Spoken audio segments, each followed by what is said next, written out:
Wood from Panavia, a really special guest in our shop right now, in for a little bit of light updating. We'll talk about that more in a minute. A 1956 Corvette. In 1956, GM only made about 3,500 of these, actually less than that, where Ford made over 15,000 T-Birds. So Ford definitely won the sales event between Corvette and T-Bird. These were direct competitors at that time, because basically the Thunderbird and the Corvette are kind of a cruiser, a boulevardier, that kind of car. It wasn't really the full-out race car that we equivalent with Corvette today. Some key features about this: 56 dual headlights versus 58 and up, they had 4 headlights. Fiberglass car, of course. You can tell by the teal color, it's definitely from the 50s. But this one has been restored probably about maybe 5 or 6 years ago. I mean, absolutely to a T, but it has all the 1950s car melodies. The seals don't work very well, things like that. The generator only produces about 20 amps at full tilt. He wants to be able to drive at night, so we gotta update some headlights and things. He wants to drive it on the road, so the bias ply tires are gonna go away, and ignore the sounds in the background. The bias ply tires are going to go away to some Diamondback radials with the white balls on them, and so it can be driven a little bit better. Come and take a peek at what 1956 looked like from Chevrolet's point of view. Keep in mind, this has had some modifications to it, as in they decided to paint the engine block the same as the body color. Apparently they got a really good deal on teal paint that day, and they painted the center coves of the valve covers white. Nothing wrong with a little custom trim, perfectly okay. You can see key features in the engine bay.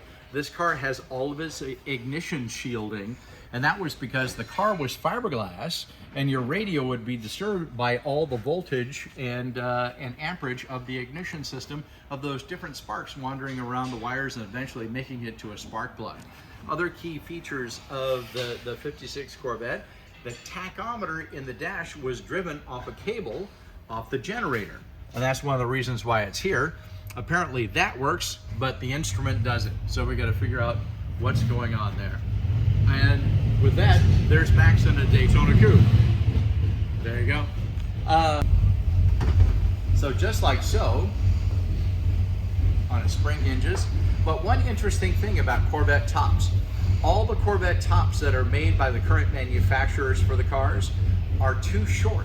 That's because the pattern car back east was a car with a slightly rusted frame, and all old Corvettes of this era sway back like a horse. And so, commensurately, the top is a little smaller.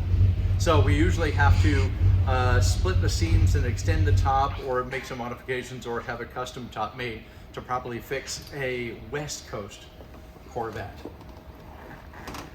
As you can see, the teal is taken through the interior. There's the malfunctioning tack with the cable tied up and things, and a very custom steering wheel to reduce the size of the steering wheel, because literally the stock wheel, I think, came up to there. But a very cool car overall, very well done. And I advise the owner to just put it in the glass case and don't drive it anywhere, because somebody's going to hurt it. Probably that lady in the Toyota Camry who loves crashing into classic cars. Joining us under our tour of the 56 Corvette, some interesting things. Come on. So all early C1 Corvettes, that was 1953 to 1962, had fabric or canvas, as it were, axle straps. They were limiting straps to keep the rear end from basically traveling any further downward, possibly unengaging the drive shaft from the back of the transmission, which is a real risk back in the day. The original ones from the factory were riveted, so anytime you've seen them and they've been replaced or cut, these have definitely been replaced probably about 5-10 years ago, and they will have screws on them. Traditional car, leaf spring in the back, 2 regular old leaf springs. We've seen that in Mustangs, trucks, and things like that. This does have a couple of leaks and a couple of things going on, but not out of spec for what we would expect an early car to have. We're going to clean that for the guy. Keep in mind, it's a Corvette 283. That's a very small engine by modern standards, even a kind of a small engine by 1960s standards. But keep in mind, this was the 50s. So 175, the 2-inch exhaust system was all you got, with this big railroad track cross member frame, this X frame. And the T-Bird had a very similar frame technology. This was how we built cars back in the day, in the 50s. It was a big girder X frame. It was supposed to be strong.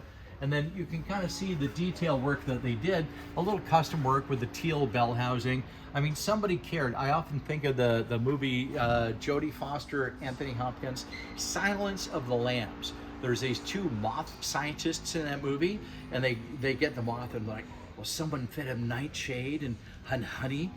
Those guys restored this car. Absolute freaks, but good guys though. Overall, I would say it's a very A for effort car. It's very original, but on a modern road, can you really drive an original car from now almost 70 years ago? I mean, I think it's 67 years old right now, 1956. But in a very good nick and definitely good for a Sunday drive. I hope you follow along and see the gentle updates we're going to do to it. And it's been my pleasure being your caretaker of all things weird in the car industry. This is Steve Wood from Campbell, California, signing off. Tastes good like soul food. Parked up outside in the old school. The new me back with the OU. The dog always find his way back home, and it's so true. Later on, fall through and pop one. You know the motto, smoke something, drink something, pop one. Got your hand on my Glock while your ass right.